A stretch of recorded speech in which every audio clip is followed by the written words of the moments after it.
আমি কখনোই কোনো কিছু কপি করব না বা এই প্লেগারিজম নিয়ে আমি বাঁচব না। এই সারা কলকাতা জুড়ে এত সব থিসিস লেখা হচ্ছে দুর্গাপুজোতে, মাইলের পর মাইল, পাতার পর পাতা। জনগণ আসে 10 মিনিটের জন্য, তারা দাঁড়ায়, হয়তো দেখে 2-3 মিনিটের জন্য, বেরিয়ে যান। এই আওয়াজ, এই এত কিছুর মধ্যে আনন্দটা কোথায়? আমার নৈবেদ্য জনগণের কাছে সাজিয়ে দিচ্ছে। আমরা সবাই মিলে অন্যকে আঘাত না করে, নিরানন্দ না দিয়ে আমরা আবার আনন্দে মেতে উঠি। বন্ধুরা, দুর্গা বন্ধুরা বলো, দুর্গা বলো, দুর্গা। পূর্বাচল উদয়ন সঙ্গীত এবছরের শিল্পী সোমনাথ মুখার্জি, দাদাকে কিন্তু অনেক ধন্যবাদ। বছরের প্রতিমা শিল্পী যিনি আছেন, স্বনামধন্য শিল্পী সনাতন দিনা মহাশয়ের কাছে কিন্তু আমরা চলে গেছিলাম সমস্ত ঠাকুরটা তুলে ধরার জন্য, ঠাকুরটা কেমন হয়েছে। আর তার সাথে কিন্তু আমরা দাদা দাঁড়িয়ে থেকে যে কাজগুলো করছে, ঠাকুরের কাজগুলো, সেগুলো আমি তোমাদের সাথে তুলে ধরেছি। মানে প্রতিমাতে এবার কি হচ্ছে, কি ফুটিয়ে তুলছে শিল্পী, সেটা কিন্তু তোমাদের সাথে শেয়ার করেছি। তো চলো স্কিপ না করে পুরো ভিডিওটা দেখতে থাকো।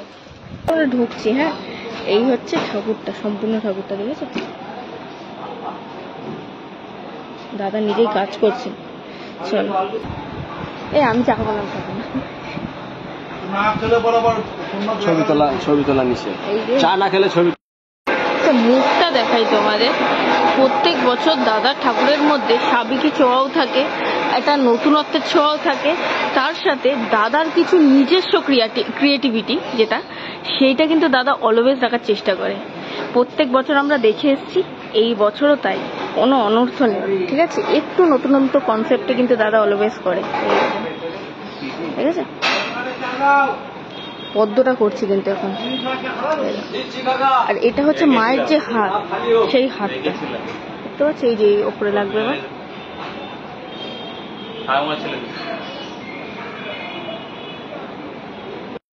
এই যে আমরা তুলতে পারছি, যখন দাদা নিজে দাঁড়িয়ে থেকে কাজ করছে, এটা কিন্তু আলাদাই অনুভূতি দিচ্ছে আমাদেরকে, বুঝতে পেরেছি? সেই মনে আছে তোমাদেরকে যে প্যান্ডেলে যখন দাদা খুঁটি পুজো হচ্ছিল, সেই সময় দাদা নিজে পেন্ট করছিল, সেই অবস্থাটা তুলে ধরেছিলাম তোমাদেরকে। আজকে কিন্তু ঠাকুর মাকে গড়ছে দাদা, সেই অবস্থায় তুলে ধরছে। কিন্তু ওষুধ, ঠিক আছে, আর মায়ের বাহন, ঠিক আছে? এই হচ্ছে সম্পূর্ণ লুকটা। দারুণ হয়েছে দেখতে, আর মুখটা কি মিষ্টি হয়েছে, দেখো হাসছে আমার সুন্দর। এই হচ্ছে সম্পূর্ণ লুকটা, তোমাদের সাথে তুলে ধরলাম, ঠিক আছে? দেখো কেমন হয়েছে, দারুণ। কেমন হয়েছে অবশ্যই কিন্তু বলো। দুর্গাটা তোমাদেরকে দেখালাম। এই বড় দুর্গার কিন্তু সাইড প্রতিমা হচ্ছে এটা হচ্ছে কার্তিক। এই দেখো তৈরি হচ্ছে কিন্তু। আর ওখানে আছে কিন্তু গণেশ, দেখেছো? এই দেখো গণেশ, লক্ষ্মী, সরস্বতী এখানে রয়েছে কিন্তু 3 দিন। আচ্ছা দাদা, প্রথমেই তোমাকে শারদ শুভেচ্ছা। তো সোমনাথের জন্য ঠাকুরটা তৈরি করছি। এখন সোমনাথ যেভাবে ভেবেছে ওর থিম, চিন্তাভাবনা, সেখান থেকে আমি আমার মতন করে কাজটা করছি। মানে বিচ্ছিন্ন কিছু না, ও মাটি, খড়, বাঁশ সব কিছু সংযোজন দেখে একটা কাজ করছে। সেখান থেকে আমিও চেষ্টা করছি যে টেরাকোটার মতন করে একটা ঠাকুর, আর ঠাকুরটার শেপটা একটু অন্যরকম। মানে এই যে ফর্মটা কলসের মতন, basically this is the human home. মানে মানুষ যখন সভ্য হতে শিখলো, সভ্য হয়ে গেছে, তখন প্রথম যখন মানে দেবদেবীর আকার যখন ধারণ করে, তখন ওইভাবেই কলসের মধ্যে দিয়ে একটু সাপ দিয়ে, একটু নানা রকম মেটাফর দিয়ে কাজ শুরু করে। তো সেই কথাটা মাথায় রেখে এই হিউম্যানোম, তারপর টেরাকোটা, কিন্তু আমি সেসব কথা চিন্তা করো, আমি যেহেতু এই সময়কার একজন শিল্পের কারিগর, তো আমি আমার মতন করে চেষ্টা করছি করার। কারণ আমি কখনোই কোনো কিছু কপি করব না বা এই প্লেগারিজম নিয়ে আমি বাঁচব না।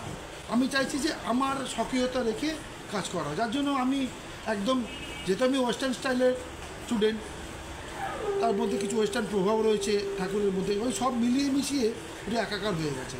আর এই সময় দাঁড়িয়ে কোনটা ওয়েস্টার্ন, কোনটা ওয়েস্টার্ন, কোনটা প্রাচ্য, কোনটা প্রাচী, সব বলার কোনো অবকাশ রাখে না।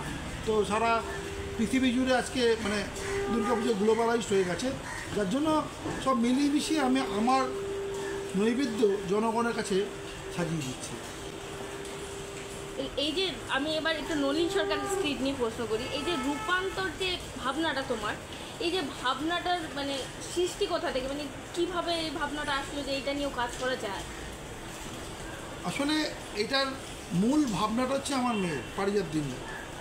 মানে ও আমাকে বলেছিল যে বাবা, এই সারা কলকাতা জুড়ে এত সব থিসিস লেখা হচ্ছে দুর্গাপুজোতে, মাইলের পর মাইল, পাতার পর পাতা, জনগণ আসে 10 মিনিটের জন্য, তারা দাঁড়ায়, হয়তো দেখে 2-3 মিনিটের জন্য, বেরিয়ে যান, এই আওয়াজ, এই এত কিছুর মধ্যে আনন্দটা কোথায়?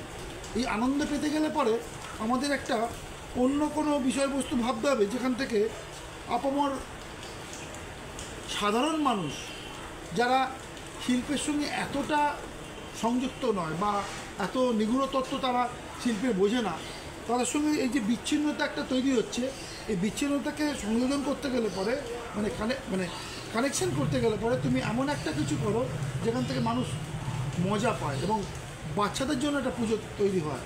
যার জন্য আমি এই ছোট্ট অপরিসর একটা গলি, প্রায় আমি 10 ফুট পাই গলিটার মধ্যে, আশেপাশে এত বাড়ি, যেখান থেকে আমরা বাড়িগুলো সরিয়ে দিয়ে কিছু করতে পারবো না, কিন্তু আমাদের আকাশ খোলা, আমাদের চিন্তাভাবনাটা গগনচুম্বী হচ্ছে। কিন্তু সেই গগনচুম্বী হতে গেলে পরে ফিলোসফিক্যালি আমরা একটু সাবকনসিয়াস মাইন্ডে সাহায্য নেব। যার জন্য আজকে রূপকথার গল্প, আমরা সেই ফিরে যাওয়া যে রূপকথার গল্প, ঠাকুমার ঝুলি, বা আমাদের পরম শ্রদ্ধেয় সলিল চৌধুরী মহাশয় তার গানের যে কথা, সাত ভাই চম্পা বা ক্ষীরের পুতুলের দুয়োরানি সুয়োরানি, সব কিছু মিলিয়ে মিশিয়ে এখানে একটা রূপকথার পরিবেশ তৈরি হচ্ছে। তো এই যে একটা রাস্তা, যেখানে সারা বছর ধরে আশ্রয়হীন মানুষ ফুটপাতে শুয়ে থাকে, গাড়ি চলাচল করে, 1 মাসের মধ্যে একটা উৎসবমুখর প্রাঙ্গণ তৈরি হচ্ছে, এইটাই তো প্রথম রূপান্তর। আর রূপান্তর ভেতরে গর্ভগৃহের মধ্যে আমাদের যে দেবদেবীরা, দেবতার যে রূপ, সেই রূপগুলো তাদের কাজের জন্য প্রতি মুহূর্তে চেঞ্জ হয়েছে। এই যে 33 কোটি দেবদেবতার কথা বলা হচ্ছে, 33 কোটি নয়, 33 কোটি,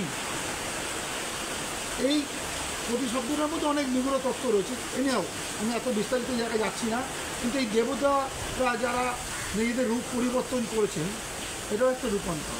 আসলে তারা যে নারায়ণ, তিনি নারায়ণই আছেন, কিন্তু কংসকে বধ করার জন্য উনি নৃসিংহদেব হয়েছেন।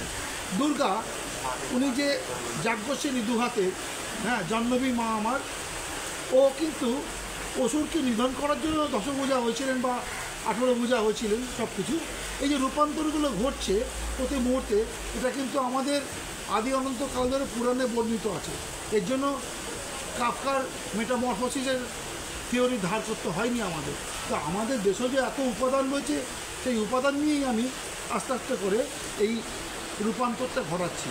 এবং আর একটা ব্যাপার, এই সাইট স্পেসিফিক ইনস্টলেশন করতে গিয়ে যেটা দেখছি, দুর্গাপুজো শিল্প করতে গিয়ে যেটা দেখছি, যে আমাদের প্যান্ডেলের ঠিক বাইরেই হরিসাহার হাট,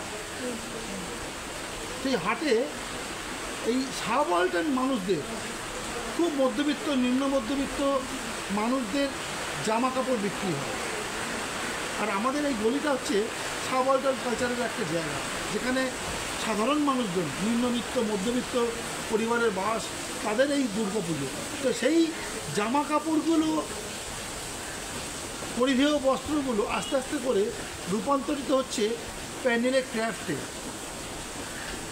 এই ফিলোসফিক্যাল জায়গাগুলো, টুকরোগুলো নিয়ে, বিভিন্ন রকম মেটাফর নিয়ে আমার কাজ। আর সব কাজটাই হচ্ছে মানুষের মস্তিষ্ক প্রসূত।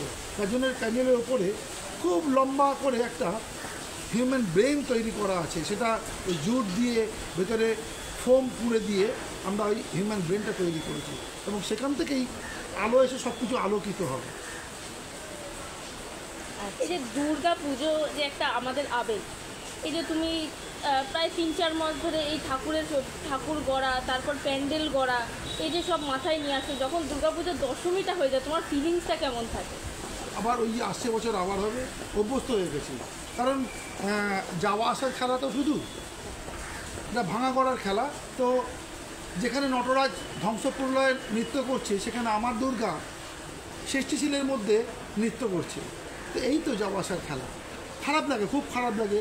খুব মন খারাপ হয়, খুব বিষণ্ণ হয়ে পড়ি, কিন্তু ভাবি যে এই স্পেসটায় আবার নতুন করে আমি আবার আমার দুর্গা মাকে নতুন রূপে দেখাবো, এই আশাতেই আবার আনন্দে মেতে উঠি। আচ্ছা, শেষে একটা কথাই বলবো, যেহেতু আমরা নর্থে থাকি, আমরা চাইবো তুমি যেন নর্থে আরও অনেক কাজ করো। না আসলে আর তুমিও ভালো থেকো, সবাইকে ভালো রেখো। হ্যাঁ, সবাই ভালো থাকুন আপনারা, কারণ এই বর্ষণ মুখর দিনগুলো আমাদের কাজ করতে খুব অসুবিধা হচ্ছে। আপনারা ঈশ্বরের কাছে প্রে করুন যেন বৃষ্টিটা থেমে যায় এবং সমস্ত প্যান্ডেল যেন উৎসব মুখর হয়ে ওঠে এবং আমরা সবাই মিলে অন্যকে আঘাত না করে, নিরানন্দ না দিয়ে আমরা আবার আনন্দে মেতে উঠি। অনেক অনেক ধন্যবাদ দাদা। দেখো এখন কিন্তু আবার পাখি বানাচ্ছে দাদা, দেখেছো কি সুন্দর। এবার দেখো এটা কিন্তু বডি হচ্ছে, দেখো এই দেখো, এই কোথায়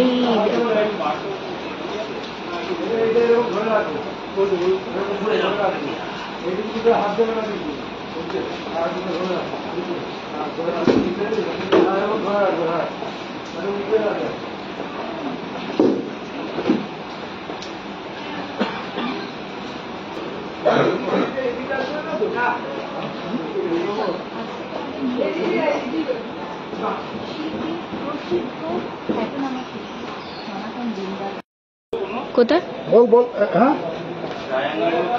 না কিছু তাহলে কাপড় পরতে লেগে যাবে আমার মাকে।